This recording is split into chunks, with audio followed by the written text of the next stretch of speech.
It's time for business news with Richard Southern. And Richard, we begin with the state of the Canadian economy and the long recovery process from the pandemic.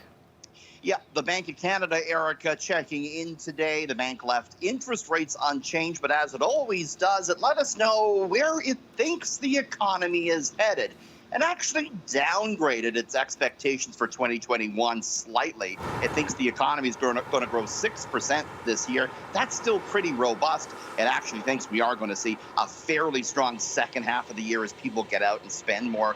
The bank, though, increasing its expectations for the Canadian economy next year. It thinks we'll see economic growth of 4.6% in 2022. The bank did talk about inflation. We know inflation is up. Things are costing more, especially when you go to the grocery store. The bank, though, says it thinks inflation is just temporary owing to the pandemic. Economists I'm speaking to, Erica, think the bank is laying the groundwork for a possible rate hike in the second half of next year.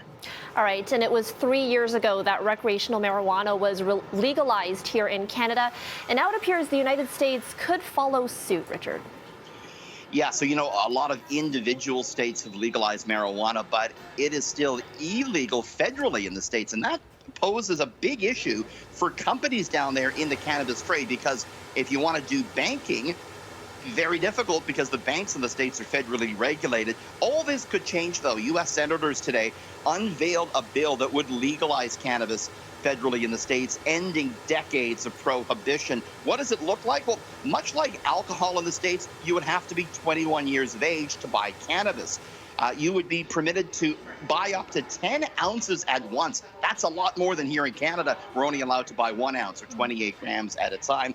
The new law would ensure that U.S. states that don't allow the sale of cannabis would still be able to keep it illegal, and they're going to tax it in the states. The proposal is to tax it at a 10% rate, with that growing every year for 5 years. Didn't do much to help out the cannabis stocks on Bay Street. They were lower today. They've been in the dumps for a while, Erica. Interesting. All right, and finally, summer travel is in full flight across the U.S., even for one airline that happens to share its name with a COVID-19 variant. Yes, Delta Airlines says the Delta variant isn't impacting bookings in the United States. Delta's CEO was out talking about this today.